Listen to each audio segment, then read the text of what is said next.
Are you ready to hear a story that will give you goosebumps? If you are, hit that like button to boost your courage, share to warn your friends, and subscribe to our channel so you won't miss any chilling tales from us.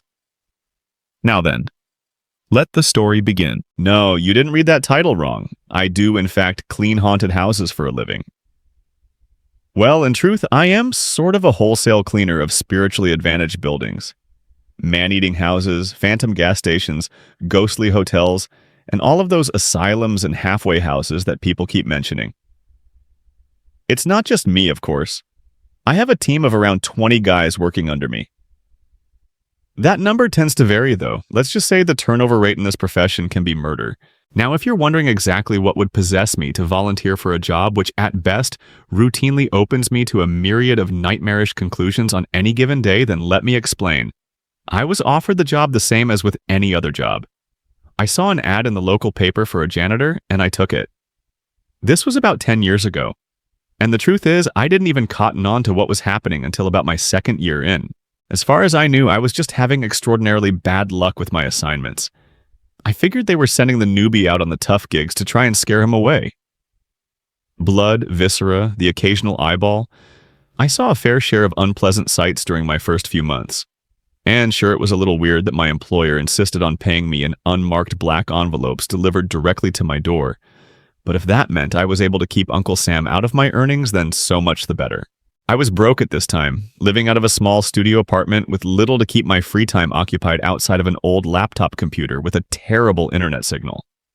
I tried to pick up as many hours as possible because the pay was good. Great, in fact, for janitorial work. After my first year, I'd managed to save enough money to move into a slightly better apartment and get a few creature comforts, such as my own DSL line and cable. But that was about the time I started to have suspicions about what I was doing. I had made a morning ritual for myself of watching one of the local news channels over my morning cup of coffee, which I made myself from my own Keurig. Like I said, the job paid very well. There wasn't a singular moment of eureka, but rather a slow piecing together of the various puzzle pieces. A missing persons report here, a story about a strange sighting there. As the points of interest continued to coincidentally match my job sites, I began to realize that there was probably a correlation. At first, I assumed I was being employed by some mob organization to clean up after their messes, which deterred me from leaving. I considered going to the police for about 30 seconds before I figured that in doing so, I would immediately become one of my coworkers' next cleanup jobs. And besides, it's not like I had any definitive proof of foul play. Well, actually, I had quite a bit of it, but that's the kind of denial I was in. So I continued my messy business for several more years, driving all around the state, and sometimes across the border to deal with human remains until I eventually got promoted to superintendent. Apparently, the previous super had finally reached retirement age and wanted to go spend the rest of his life out in the country. I tried not to dwell too hard on the fact that my last cleanup job as a janitor was an old abandoned farmhouse. Being in charge has a lot of perks. For one thing, I no longer have to deal with cleanups myself, except in very special occasions where additional maintenance is required.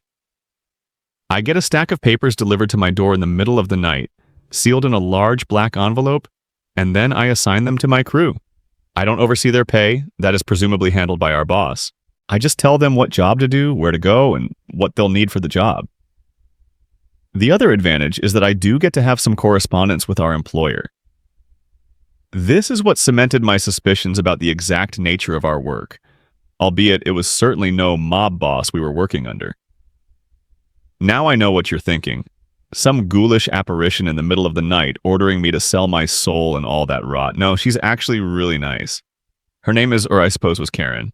Yes, she does arrive at my door every Sunday night at 3 a.m., but she knocks before she enters and she's always dressed very professionally. I'll admit that some of the putrefaction around her rotting eye sockets can be a bit disturbing, but I swallow my personal thoughts. This is 2018, guys. We have to be respectful of other people's disabilities. So you're probably wondering why the abodes of the damned require cleaning and maintenance at all. It's a fair question. I know I used to assume that those places didn't really care about cleaning up their mess at all, or, at best, assumed they could do it themselves. To be fair, they probably could, but they're just so exhausted after a hard night of eating scared teenagers. Why wouldn't they get somebody else to do it for them? It's not like our money has any value to them. Case in point, If you could hire a team of workers to clean your house every day and you only had to pay them in, say, grass clippings, would you ever clean again? And as for the necessity of the job, let me tell you, this is a difficult era to be your run-of-the-mill haunted house. Talk about an economic recession. We're living in a ghost house recession. People are more informed and misinformed than ever about the reality of spooky dwellings. People are cautious of even the slightest tell. Sure, you'll always have reckless idiots, and thank God for them. But for your average consumer, or perhaps consumable would be a better term here, they're more aware than ever of the inherent dangers of the other side. That's why being a thorough janitor is so important on this job. One missed blood spatter, an overlooked skull, a creepy portrait that wasn't properly reframed. Any of these can lead to the house not getting a meal that night. And let me tell you, they appreciate what we do, but when you're hungry, you're hungry. Yeah, it might seem cruel, but I like to think of it as incentivizing quality. And I can probably guess what the more high-minded of you are thinking. How can you work for a company that literally kills people? Well, gee, Brian, I don't know. How can you work for Nike?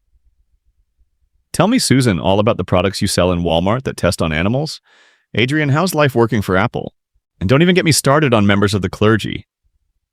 I like them, though. They don't leave much of a mess. My point is, when you work for a large corporation, you accept the fact that they're probably involved in some sort of atrocity, but hey, you gotta make a living, right?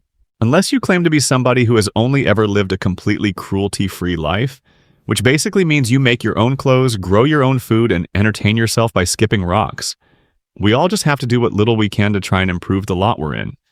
I do try to balance my karma in some ways. I donate a portion of my income to charity, I do some community service, and I even have convinced the boss to start letting me hide some of the bodies I uncover on the job out in the open where they'll eventually be discovered. You know, so the families can get some closure? I think that's nice.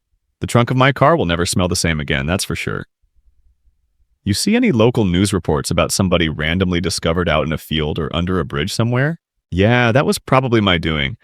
Now, what about those of you who might be interested in becoming a cleaner for me? Well, let me tell you, it's not always easy to spot the ad. Times have changed and we usually prefer to advertise on the internet. It's easier to be inconspicuous when you're awash in a sea of similar-sounding ads. I help write the adverts sometimes, but we usually all stick in the same buzzwords. High-paying, flexible hours, and exciting career opportunities often accompany what would otherwise just be a boilerplate janitorial ad. Let me tell you right now, I'm not interested in thrill seekers. Yes, I know the job sounds glamorous to you nutters who like the idea of wandering around macabre scenery, but it's a very demanding cleanup job with a rigorous and strict timetable. If you can do a good job cleaning up human viscera without puking, oh, strong stomachs are a must, then I can probably use you on my team. If you can get a job done in a timely manner without unnecessary exploring or generally goofing off, then you might be a valuable employee. Just keep browsing and you'll eventually stumble on our advert. We have competitive starting pay, a range of health benefits, and a surprisingly good life insurance policy. We don't have a 401k though. That seems like kind of a moot point for most of us here. Who knows, you might even make it to super one day. But I do plan on sticking around for a while. Yeah, the nightly wailing from those people whose bits I cleaned up do get a little bit grating, but I found that a noise machine and a Tempur-Pedic mattress can make you forget about just about anything. And yes, there is that creepy little girl who keeps staring at me through every reflective surface I look at, but you'd be surprised what you can get used to. And that is pretty much the name of the game. If the money is good, you'd be amazed how much shit and blood and bones and sinew you can put up with.